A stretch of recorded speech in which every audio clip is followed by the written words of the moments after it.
So now I get to play moderator, a role I enjoy, and since my voice is rapidly giving out, it's a good transition. For those of you, the 170 plus of you who haven't been here before, we have 3 speakers this morning. We have a break after our first speaker, another after the other 2. There are cards at your tables.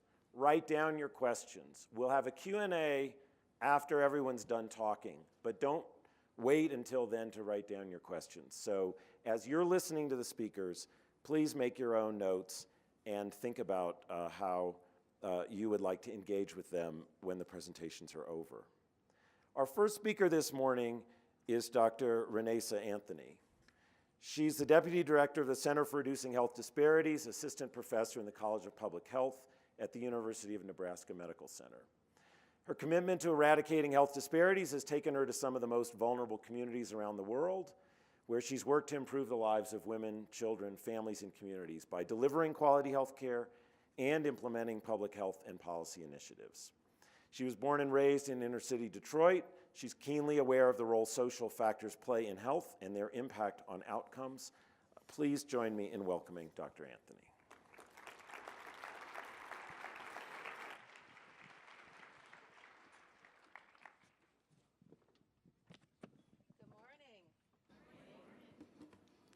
Good morning. 500? Good morning. I love it. Thank you. Let's see how we use this. All right. We are not on a beach. We're in the beautiful mountains of Colorado. I have never been here before, other than in the city of Denver, but to be in the Rockies, it's a beautiful place, so thanks for the invitation. I've been invited to talk to you this morning about this whole idea of health is everyone's business, and I want to give it and frame it from this disparities and equity perspective. Is that okay with you this morning? Okay, so these are the things that I am. But at the end of the day, I would tell you that I am my 3 words, a vaginologist, because I take care of women, and thank you. a social justice champion. Any other social justice champions in the room? Okay. And I'm a karaoke singer, so I love that we got to sing this morning. And I'll share with you what my fight song is. It's the, I'm a survivor, I'm not gonna give up, I'm not gonna stop. So that's kind of Beyonce back in the day. Thank you. And I truly am honored to be with you this morning. I'm not a morning person, but I'm gonna bring it because this is a great opportunity to talk about something I'm very passionate about. So with every presentation I do, I have to tell you that I do not have any conflicts, but if you know any boards or people who want to give me conflicts that I have to say, I have a conflict, please let me know by the time that we're done. So this is where we are this morning, and it's absolutely gorgeous. And I'm gonna ask everyone in here just to stand up for a minute for me.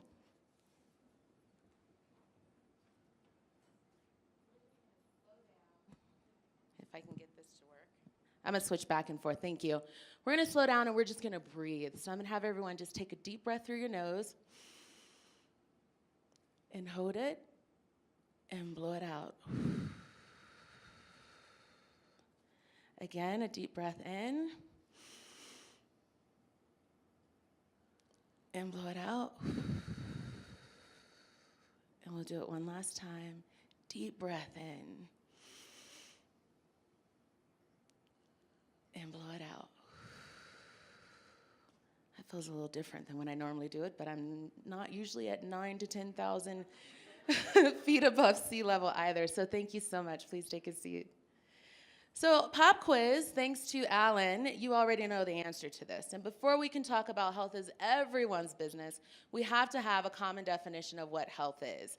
And thank you, Alan, for already telling us what that is. If we use the WHO, they will tell us that health is a state of complete physical, mental, social well-being, and not merely the absence of disease or infirmity. But most of you know that. What I'm going to talk about today is this concept of health disparities. So does anybody in the room want to tell me what they think health disparities are? Yes, ma'am.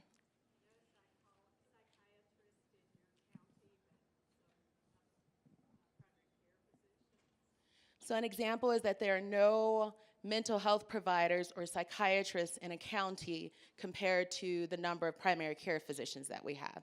Absolutely. Anyone else? What about on this side? I'm warming you up because I'm going to have you engaged and involved over the next 30 minutes. Anybody on this side? Yes, sir.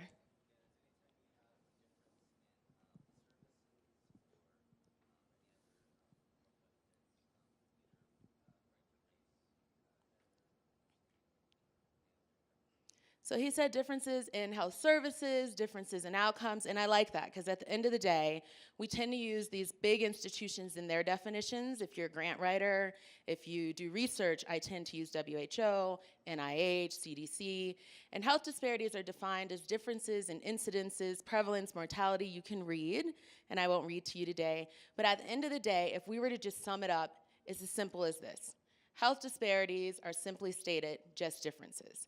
And when we talk about them, a lot of people immediately think about racial and ethnic disparities, and I think that there are some unconscious things that happen because I happen to be female, I happen to be African American if you didn't know, and a lot of people just think, oh, it's black and white, and that's not what health disparities are. That's one concept, racial and ethnic disparities.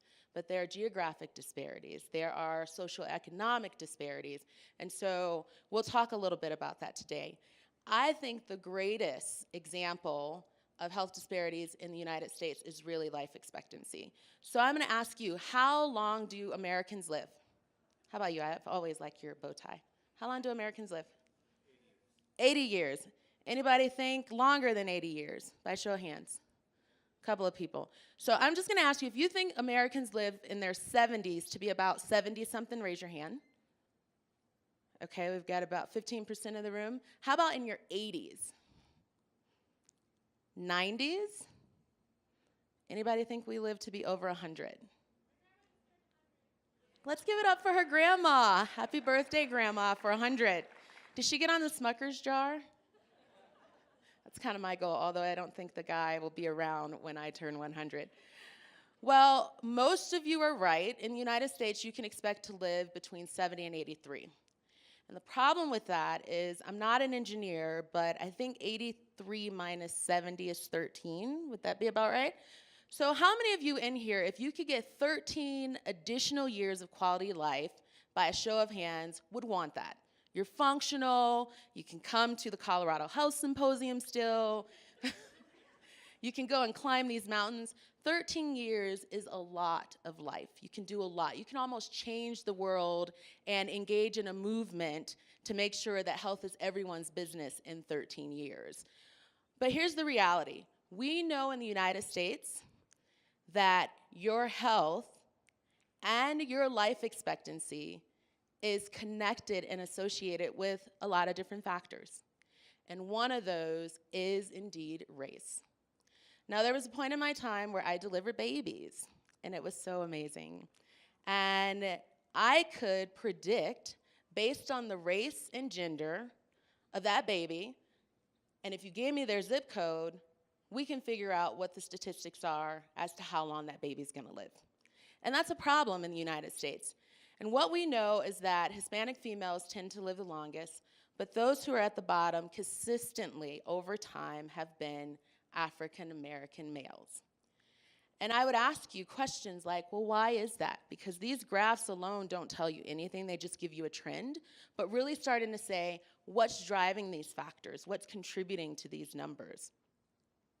And we know that there are other health disparities other than life expectancy, and most of them are kind of the top diseases and top causes of mortality in the United States. But most of you know this information, so I don't want to spend my last 22 minutes going over the differences, but if you looked at every single disease here, and you disaggregated the data and looked at it by race, gender, age, there will be disparities, those differences.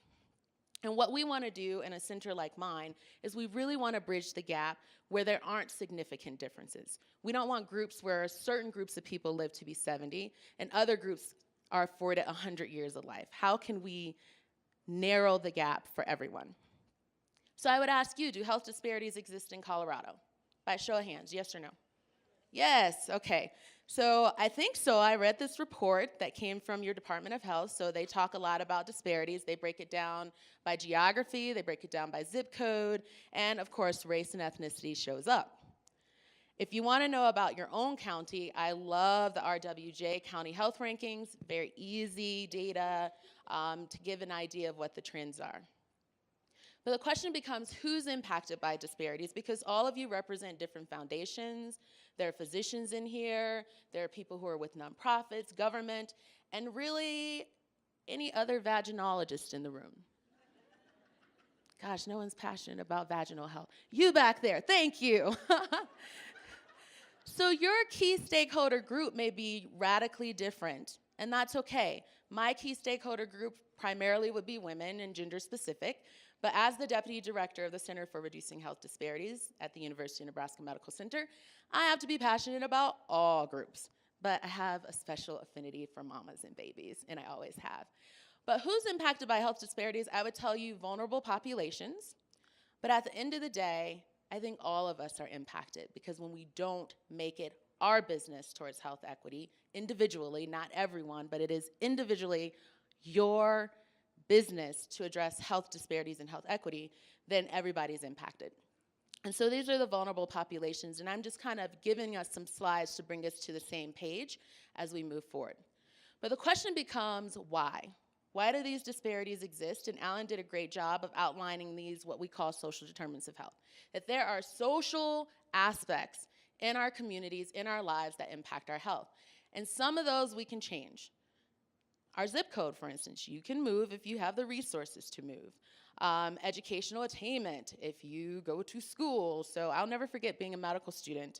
And I had a colleague when we were in Washington Park. So I trained at the University of Chicago. And she says, I can't believe that people would want to live like this. And I thought, want to live like this? Well, yeah, they should just go to college, right? And I thought, that's really easy to say. And then that same person, we went on a medical mission together in Cuba. And I'll never forget the words out of her mouth when she said, I can't believe people have to live like this. And I thought, we didn't have to come to Cuba. And I've heard similar things when I've done work as far as Africa. And I said, we don't have to go thousands and thousands of miles away. You can literally, within 10 miles of where you probably live, find very similar outcomes, very similar circumstances for people who just don't have the same opportunities as maybe you do. And I have never met a person who lived in poverty or were socially impacted by these social determinants of health that said, you know what? I just really love living here and not having food and not knowing how to take care of my children and all the other social issues that different people deal with. Thank you. So the ones here, they all matter, but one that's really important is kind of this idea of socioeconomics. And Alan talked a lot about what we spend for healthcare, but when we think about policy and what we pay people and what minimum wage is and how people can take care of their families, do we live in a society where everyone has and everyone starts at the same start line? The answer is no, and I'll show you why. Then there are these other ideas that are non-modifiable. So I'm sorry, I was born with 2 X's. I am biologically female and phenotypically female. I will never be able to change that. I happen to be obviously African American. I can't change that either. And I am approaching 40, even though some people say I don't look that old. But I can't change that either, even though I can say, oh yeah, I'm like 32, and I'm so not. Others that may or may not be modifiable are culture, as well as religion and nationality. And I'll give you a quick example of why culture matters. So I'm originally from Detroit, Michigan, and I literally come from what some people would call the hood. And I have been afforded the opportunity to pretty much live in every socioeconomic status group, with the exception of whatever Donald Trump, his group is. I have no clue what that life is like. Love to have my own plane and be able to travel and fly around the world to make a difference. But where I come from, there are certain cultural aspects that may promote health or promote disease. And a great example is I started to drink almond milk maybe a couple of years ago. Anybody else do almond milk? Not really doing the dairy thing. And whenever I go home, there was a time where I had to go and get my own groceries because my family, they like whole milk. They like full-fat cheese. And when I come with my fat-free cheese and my skim milk or my almond milk, then it's a whole different interpretation of what that means because it's not part of the culture in which I come from that people cook with. Oh, and don't let me pull out my yellow packets of Splenda and how it's going to give me cancer and I should just use the regular sugar. So what we know is where you live, work, play, and pray makes a tremendous impact on health and long life outcomes. Anybody in here a smoker? Not one. Let me ask you, anybody used to be a smoker? All right, so we have some used to be smokers, but we're in an environment where even if, I'm sure there's some smokers in here, and it's okay, because we're in an environment where smoking is not acceptable, right? So even if you do smoke, and I don't smoke, but if I did, I would not raise my hand in here, nor working in a hospital and being the deputy director and being in public health, if I smoked, I would have to kind of sneak off campus, do it in my car, do some Febreze, and come back, right? So that environment promotes my health compared to we have multi-million-dollar buildings being built on my campus. And sometimes I literally will just sit when I come in and I'll watch them work and I'll watch their breaks and how community is built around smoking. And they convene in groups and they smoke and they talk on their 15, 20-minute breaks that they have. But if you do not smoke in that environment, then you become an outsider, and where community is built, you're not a part of that community. So again, this is just another example to drive home how culture and environment can really promote health or promote disease. So I want to talk about poverty. Anybody here grow up in poverty? Anybody seen poverty? Wonderful. Anybody want to live in poverty? No. Not one hand went up. But it exists. And it impacts our children, it impacts our communities. And what we know in the United States is the greatest predictor of health is really wealth. And I'm not going to give you a whole bunch of graphs and data, but for every $10,000 that people earn, life expectancy goes up and premature death goes down. And what we know in the United States, a lot of people tend to think that poverty is, it is disproportionately with our ethnic and minority populations, but the largest numbers of, if you look at absolute numbers, is our Caucasian population. So it is important that everyone is considered and not just racial and ethnic minorities. So I can talk, but I just want to do something a little bit with you to give you an example, because most of you have never lived in poverty. And I've got my magic man behind the curtain, Rob, and we're going to do this quick poverty simulator. So if you have a smartphone, can you just pull it out for me? And I want you to put in Google placement.org so that you have it as well, because we're not going to have time to go through the whole thing, but I just want to give you about 3 minutes of this. And so, Rob, can we continue to spend? And we're going to accept that challenge. So over 14 million Americans are unemployed. Now you're one of them. And your savings are gone. You've lost your house. And you're down to your last $1,000. Can you make it through the month? And I would tell you, for many of my patients and even many of my family members, $1,000 is a whole lot of money that they do not have. But we're going to find a job, so I'm not going to give you an opportunity to exit and just give up. And I'm going to ask this side over here. There are 3 jobs you can have. You can be a warehouse worker, you can work at a restaurant, or you can do administrative temp work. The warehouse and administrative is about $9 an hour, and the restaurant worker is $2.19 an hour plus your tips. So on this side, if you want to be a warehouse worker, can you raise your hand? All right, I got only a few. How about the office temp for $9? and the waitress or waiter? Okay, so it's down to those two. Rob, I got about 50-50 on that, the restaurant and the office, right? I'm going to have you choose for us which one you want to do. Rob, should we be restaurant workers or should we be the office workers? All right, so we're going to do 40 hours a week, and at the end of the day, we'll take home $306, and we'll continue. And thanks to the ACA, now you have to have insurance. And you can go with a couple of different options. We can opt out, and that's going to cost us $12 a month. Or we can do a bronze plan, gold plan, or silver plan. So I'm going to ask this group in here, just somebody just shout out for me. Are we opting out, bronze plan, gold plan, or silver plan?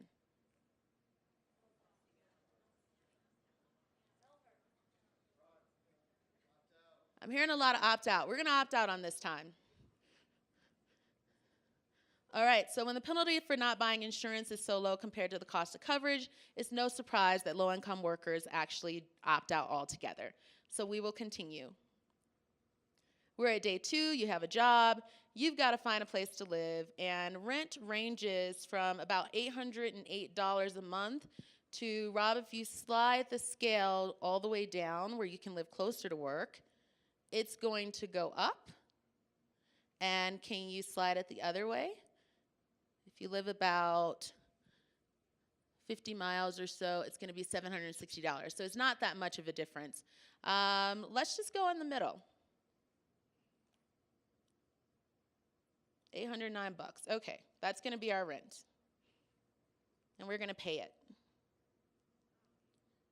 So if you choose to live further away from your job, your rent's lower, but your gas costs are going to be higher.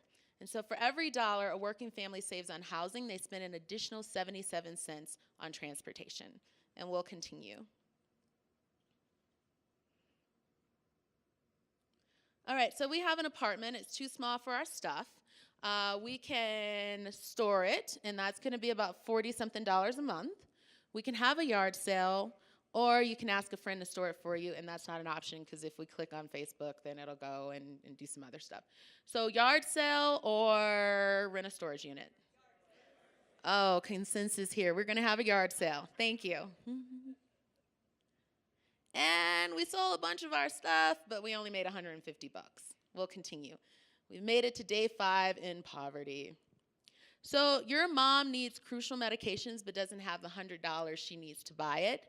Are you going to give it to her or tell her no? Can I show of hands? How many are going to give your mom that $100? Oh, that's pretty much everybody. So we're going to give her $100. And now we're down to $229 that we have. A little exercise goes a long way, helps with stress, and you need to start a regular fitness regimen. So you can join the gym. That's going to be $25. That's actually cheap these days. Or you can put it off. How many are going to pay $25 a month to work out? Because health is everyone's business, and that's a great way to prevent getting sick. Not one hand. All right, so Rob, we're going to put it off. And your best friend from childhood is getting married, and you want to be in the wedding. The only problem is like in another state. So you can fly to the wedding, it's going to cost $350, or you can say you're not going to go. And you know what? She's like 38, and she's been waiting her whole life to like get married. And she met this great man, and you've been talking about it, and you've been there the whole time and had to hear about all those boyfriends. She's like, I'm getting married, and I really want you to be my maid of honor or my man of honor.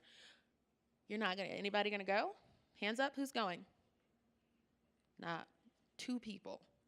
All right, so it looks, Rob, like we're not going. We're going to tell her no. All right, now we have a bathroom sink, and it has a small leak, and now it's a big leak, and our landlord's not calling us back, and we can't put it off, so we can fix it ourselves, or we can call a plumber for $150. Who's fixing it themselves? Most people, we're going to fix it ourselves, Rob. And home improvement's cheaper, but it's going to cost us $50 for supplies. I'm going to try to get us to day 10, which is our payday. So you've got 2 bills due today. You can pay your cell phone bill at $75. You can pay your car insurance, which is $100, or you can pay them both. So who's paying the phone? Who's paying the car? And who's paying both? All right, looks like the car went out, so we're going to pay the car insurance. And your cell phone was disconnected for non-payment. When you get your payday, you can reconnect it, but it's going to cost an additional $25. So we're going to continue. And your cell phone bill is $100 to go away, and you got paid. So now you have $385. And Rob, we're going to go back to the presentation. So you all have hopefully gone to placement.org. You can finish this and see if you can make it through the month. But I'm going to ask you, when these types of things happen, what'd you feel through that? And it was just a couple of minutes. Anybody feel stressful? Anybody feel like, what is about to happen next? And there are people who we want to keep healthy who deal with that every day. And so if you compare that feeling to when you were breathing in and breathing out and thinking about the mountains, we are very fortunate to be able to sit here for 3 days and learn and collaborate and figure out how we're going to save and make a difference in the world. But there are people right now who are literally about to go to their second job. And they live with this chronic stress every single day. So how do we keep that population healthy? And then how do you factor in these other things too? And how do they impact the outcomes? How do they impact what your options are? And so I would say that we think about this usually as a snapshot. So poverty is not a snapshot, right? Like there are people who go into poverty, there are people who are parts of intergenerational poverty, but it really happens over a life course. And your income and that socioeconomic status that I talked about really impacts whether you have insurance or not, what kind of foods you can eat, even who you have sex with. And I see that a lot in my female patient population when I think, why in the world is this woman with this man? And I hear, he helps me pay the bills, or he helps pick up my kids. And so even those types of things impact it, as well as transportation. And really it comes down to, at the end of the day, what your resources are, what your skills and abilities and knowledge are. And that ultimately, at the end of the day, can also impact which zip code you end up in. And we know that zip codes are attached to life expectancy. And so 88 minus 73, I can't add, not gonna add it, but I think it's more than 13 years, right, this time? And these are California zip codes, and if you went to them, they look radically different. Before I end in the next 4 minutes, I want to talk a little bit about adverse childhood experiences. Anyone heard of ACE scores before? Great, so we have some newbies and some ODs who haven't. And it's really about chronic toxic stress. And with that smartphone that you have, the CDC basically funded this opportunity for them to follow patients to see how early childhood experiences impacted health outcomes. And you can go and actually calculate your ACE score off of 10 questions. And those questions really look at abuse, neglect, and household dysfunction. And based on your ACE score, the higher it is, the more likely you are to have these types of outcomes. And so I am asking these questions now of my patients to be able to predict, based on your ACE score, what their risk factors are for some of these ailments. But there's a social determinant that Alan did mention, and that one's racism. And I've had people say to me, why are we talking about racism? Like, slavery's over, you've had a black president for 8 years, it's a post-racial society. And I would say, I'm glad that you think that. Please work with me to make sure that in 10 years we can actually say that as a community and as a country. Thank you. It's important that we're able to talk about it. The American Public Health Association president, Dr. Kamara Jones, does a great job on racism, institutional, individual, and so you'll get handouts and you can look at this as well. And I would ask you, does race, racism, et cetera, still matter in the 21st century? And if you've turned on the news, it does. But it's not new, right? Like, some of this stuff has been going on. There's a historical context to it all, and it still matters. And it matters when it happened in my home, where my grandparents live and where I spent my summers in Flint, Michigan. It matters when you see this on TV. And the reality is that Black Lives Matter, and the ideal is that we should feel as a country that all lives matter. And this was just as recent as the 25th, where medical students at Harvard University, Harvard Medical School said, you know what, our new dean, we need to be accountable for disparities ourselves. And the question becomes this whole idea of, why does this matter with these social determinants of health? It's kind of this chronic stress and what it does. We also can't afford not to address health disparities because it cost us almost $229.4 billion. And if you're interested in the econ piece, this is the landmark article that you could read from Leviste. We simply cannot afford to continue to ignore this issue. And so what's the goal? The goal is health equity, and you can read, but the question is, how do you do it? And it's not about equality. It's not that I give you $1, you $1, and you $1. It's how do I meet your needs so that we all have, at the end of the day, equitable opportunities to thrive and succeed. And it's much more complex than healthcare. And that's awesome because that means every single person in here has an opportunity to really address health disparities for health equity. And so for me, part of it's healthcare, policy, I teach, I do research, I do a lot of different things. And so we really want to consider that from a life course perspective and also looking at social determinants of health. And then I last want to talk about this whole idea of positive deviance. So poverty and all these things that we've talked about, that sometimes you have folks that thrive in those environments, that there are groups that thrive. And how can we stop looking at what's wrong, but really looking at the assets in communities, what's right, and what are people doing? So I'm going to leave you with a personal example. And this is a little girl, and she grew up in Detroit, Michigan. And she grew up seeing these types of things and walked home from school and would see people evicted and could never go to a restaurant without having bulletproof glass. And this is the street she grew up on. And this is the house she grew up in. And this is what it looks like when you go to mail something between you and the postal workers, bulletproof glass. And when she went to see her mom in the hospital, she had to go through metal detectors.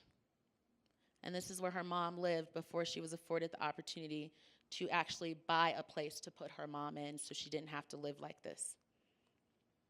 And that same little girl went to medical school, and she went to Cuba. And she graduated from the Harvard School of Public Health and University of Chicago Medical School. She traveled the world taking care of women and children and advocated for the Affordable Care Act and has met lots of different people doing things that really touch her heart and her passion. And at the end of the day, one of the things she's most proud of is becoming a top physician under the age of 40 by the National Medical Association. And the one social determinant of health that made a huge difference in her life was education. So that little girl now stands before you as a grown woman who has made this her life's work. And I continue to care about this issue even though I live miles and miles away from where I came from. This little guy here is my nephew. And his mom is 26 years old and has 5 children. And he has to grow up, and I just left Detroit before I flew here, and I took these pictures just days ago. This is what my nephew sees. This is where my brother goes and gets food. You can get 3 for $5 alcoholic beverages. And that's my little guy. And he is the person that says, continue to do what you do. Continue to get other people to care about this issue because he deserves an opportunity to have an equitable life and outcome as well. And so how do you do that? It's lots of different ways. And many of you, if you haven't seen my TED Talk, I kind of give a recipe. And you can read. I don't want to take up too much more time. But I would say that one of the greatest things that you can focus on is policy. And whether that policy is in your own organization or on a state level or at a national level. So getting out on November 4th and voting, that ultimately helps us achieve health equity. Making sure that you write to your legislators, holding your bosses and your leadership accountable for diversity, accountable for saying how are we offering some of the best healthcare insurance so that people can focus on prevention. And I would just ask you at the end of the day, what's your recipe? Because what mine is won't be yours. And so this is my soul work. And I hope that you have soul work to somehow in that big donut figure out how you can be a part for social change, social justice, and health equity. So I'm going to change the world. This is my plan. And never doubt that a small group of thoughtful, committed citizens can change the world. Indeed, this is the only thing that has. And it's not going to happen overnight. It's not going to happen in the first 100 days or even 1,000 days, nor maybe in the lifetime of that administration, because it didn't, or even perhaps in our lifetimes. But this is a great time to get started. Thank you.